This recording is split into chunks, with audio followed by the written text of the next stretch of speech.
सदन के माध्यम से अशासकीय सहायता प्राप्त माध्यमिक विद्यालयों में विषय विशेषज्ञ पद से सहायक अध्यापक पद पर आमंत्रित किए गए विशेष विशेषज्ञ पद पर शिक्षकों की नियुक्ति तिथि से सेवाओं को जोड़ते हुए समस्त परिणामी लाभ तथा पुरानी पेंशन का लाभ दिलाए जाने की ओर शासन का ध्यान आकर्षित करना चाहता हूँ। इन शिक्षकों को आमंत्रित किए जाने की सूचना शासनादेश दिनांक 29/12/2006 द्वारा जारी की गई थी। यह शिक्षक अपनी पूर्व विषय विशेषज्ञ की सेवाओं को जोड़कर समस्त परिणामी लाभ दिए जाने की मांग लंबे समय से कर रहे हैं। शासनादेश संख्या CM 105 शिक्षा अनुभाग 12 दिनांक 28 अगस्त 2014 द्वारा वर्ष 2000 से 2006 के मध्य विषय विशेषज्ञ के रूप में की गई सेवा को प्रथम नियुक्ति तिथि से जोड़ते हुए आमंत्रित शिक्षकों को प्रशासनिक लाभ बिना किसी वित्तीय लाभ के दिए जाने के निर्देश प्रदान किए गए हैं। उक्त शासनादेश में बिना किसी वित्तीय लाभ का अंकन किए जाने के कारण शिक्षकों को परिणामी लाभ व पुरानी पेंशन का लाभ नहीं प्राप्त हो पा रहा है, जिससे आमंत्रित शिक्षकों में अत्यंत ही रोष एवं आक्रोश व्याप्त है। स्थिति संवेदनशील है, अतः एवं इस लोक महत्व के तत्कालिक विषय पर सदन की कार्रवाई रोककर चर्चा कराई जाने की मांग करता हूँ। महोदय, पेंशन एक बहुत ही अनिवार्य वस्तु है। हाई कोर्ट ने भी ये कहा है कि पेंशन जो कर्मचारियों का हक है, कोई भीख नहीं है जो सरकार दे रही है। तो पेंशन के द्वारा जब आदमी स्वस्थ नहीं होता है या किसी और वित्तीय असमर्थता के कारण अपना खर्च खुद नहीं चला पा रहा होता है, तो पेंशन जब उसे मिलती है, पुरानी पेंशन, तो उससे उसे एक आजीविका पता चल जाती है कि हमें ये एक निश्चित आय मिलेगी जिससे हमारे खर्चे चल जाएंगे जब उनका पुत्र या पुत्री उनकी सेवा नहीं कर रहे होंगे।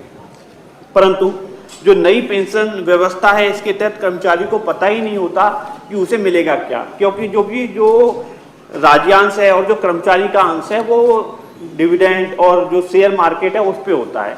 तो वह बड़ी स्थिति चिंताजनक होती है और जो भी कर्मचारी हैं वह कैसे जीवन यापन करेंगे सेवा देने के बाद उत्तर प्रदेश को, यह सोच नहीं पाते। तो इसी तरह से वर्ष 2000 से वर्ष 2003 के मध्य में 5,000 रुपये मानदेय पर लगभग 2300 शिक्षक रखे गए थे और 2007 में इन शिक्षकों को आमंत्रित कर दिया गया था, यानी पूर्णकालिक शिक्षक ये हो गए थे। वर्ष 2014 में एक आदेश निकला कि इन्हें जो इनकी पूर्व सेवाएं हैं वह जोड़ दी जाएंगी, लेकिन इन्हें प्रशासनिक लाभ तो दे दिया जाएगा बिना किसी वित्तीय लाभ के। तो ऐसे लगभग 2300 शिक्षकों को पुरानी पेंशन नहीं मिल पा रही है, जबकि ये वर्ष 2000, 2001, 2 में नियुक्त किए गए। तो इन जो कर्मचारी हैं, ये जो पुरानी पेंशन व्यवस्था या नई पेंशन व्यवस्था, ये कोई लाभ का विषय नहीं है। ये तो जब वो नियुक्त हुआ तो एक यदि उससे पहले है तो उसे पुरानी पेंशन मिल जाएगी, नया है तो नई पेंशन व्यवस्था से उसे पेंशन मिल जाएगी। तो ऐसे कर्मचारियों को सहानुभूतिपूर्ण विचार करते हुए मानवीय आधार पर उत्तर प्रदेश सरकार से पीठ के माध्यम से निवेदन है कि उनकी सेवाओं को 2005 से पूर्व का मानते हुए उन्हें पुरानी पेंशन का लाभ दिलाया जाए, क्योंकि हमारी तो सरकार ही कहती है कि नई पेंशन व्यवस्था बहुत अच्छी है, पुरानी खराब है। तो उन्हें पुरानी पेंशन व्यवस्था जो कि खराब है राज्य सरकार के हिसाब से, उन्हें उसके लाभ दिया जाए, जिससे उनका जो जीवन यापन आगे का वह सुख में हो पाए। उत्तर प्रदेश सरकार का भी कर्तव्य है, जिस कर्मचारी ने पूरा जीवन उत्तर प्रदेश सरकार की सेवा में लगा दिया, उत्थान के लिए लगा दिया, तो उसका कर्मचारियों का उत्तर प्रदेश सरकार भी ध्यान रखे और मानवीय आधार पर उन्हें पुरानी पेंशन व्यवस्था दी जाए। माननीय मंत्री जी। आदरणीय सभापति महोदय, मैं अवगत कराना चाहती हूँ कि शासन की अधिसूचना -1532 -79 -14 का 22-2014 दिनांक 4 दिसंबर 2014 जो उत्तर प्रदेश माध्यमिक शिक्षा सेवा चयन बोर्ड संशोधन अधिनियम 2014 में धारा -21(6) जोड़ी गई है मान्यवर, उसमें उल्लेखित है कि जो अशासकीय सहायता प्राप्त माध्यमिक विद्यालयों में विषय विशेषज्ञ के रूप में की गई सेवाओं को प्रशासकीय हित के लिए प्रकल्पित रूप में किसी वित्तीय लाभ के बिना सीधी भर्ती द्वारा भरी जाने वाली मौलिक रिक्ति पर समायोजन के पश्चात सेवा में जोड़ा जाएगा। ये स्पष्ट है मान्यवर कि ये जो सीधी भर्ती होगी मान्यवर उसको सेवाओं में जोड़ा जाएगा और विषय विशेषज्ञ के रूप में संविदा पर की गई सेवाओं की गणना किसी भी दशा में सेवानिवृत्त लाभों के लिए हितकारी सेवा में नहीं की जाएगी। मान्यवर मैं ये भी बताना चाहती हूँ कि विषय विशेषज्ञों की पुरानी पेंशन एवं परिणामी लाभ दिए जाने संबंधी की गई उक्त मांग अधिसूचना में निर्धारित व्यवस्था के अनुरूप नहीं है, इसे स्वीकार किया जाना समीचीन नहीं है। पंडित त्रिपाठी जी। मान्यवर, यह व्यवस्था तब लागू की गई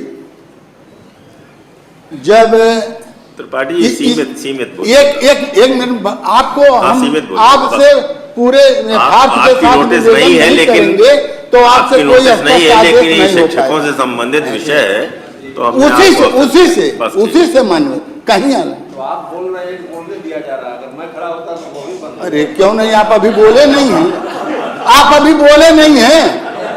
आप मेरे, अरे सुन लीजिए, आप मेरे 105 पर आपने विचार नहीं व्यक्त किया है। अरे वो भूल जाते हैं, वो लाल बिहारी जी भूल जाते हैं, वो भूल जाते मानवर में माफ कर। महोदय मेरा कहना है केवल निर्दलीय समूह को ही 105 जब किसी अन्य दल की होती है उसमें बोलने का समय नहीं दिया जाता, तो कम से कम जब शिक्षकों से जुड़ा हुआ, छात्रों से जुड़ा हुआ कोई समय आए, चाहे किसी भी दल के द्वारा सूचना लगी हो, तो निर्दलीय समूह के ऊपर भी आपकी कृपा हो जाए तो हम उनका अच्छा बैठिए रख पाएंगे। आकाश जी बैठिए, आकाश जी बैठिए।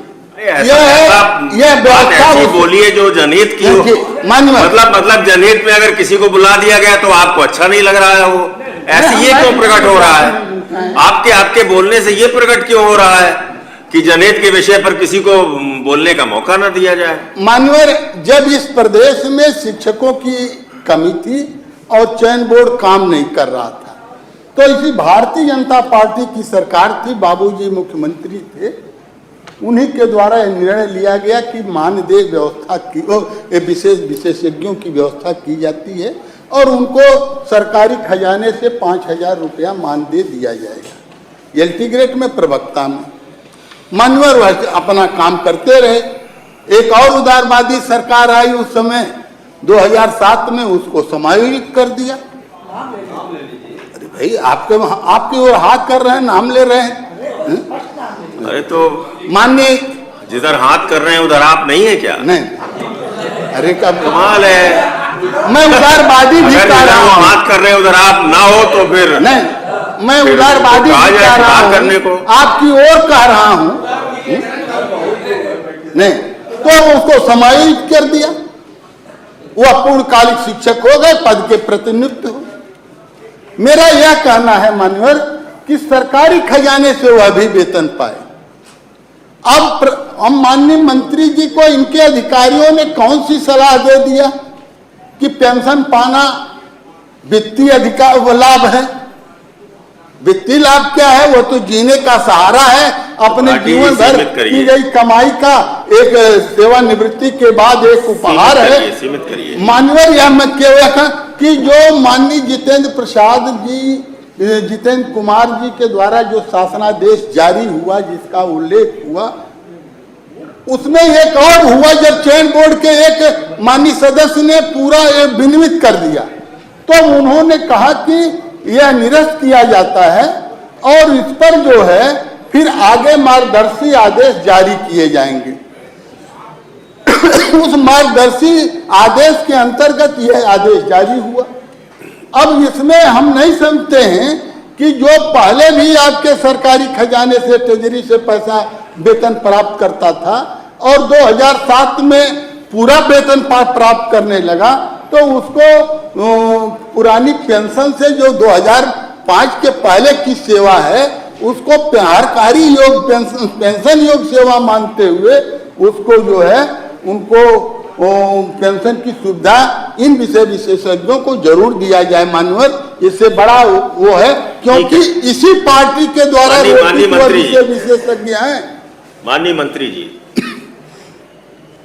सीधी भर्ती द्वारा भरी जाने वाली मौलिक डिग्री पर समायोजन के पश्चात सेवा में जोड़ा जाएगा।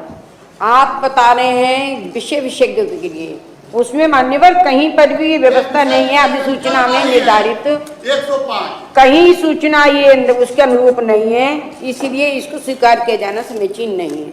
ये विषय विशेषज्ञों की बात कर रहे हैं मान्यवर, और वो है मूल भर्ती मान्यवर जिसमें इसको जोड़ा जाए।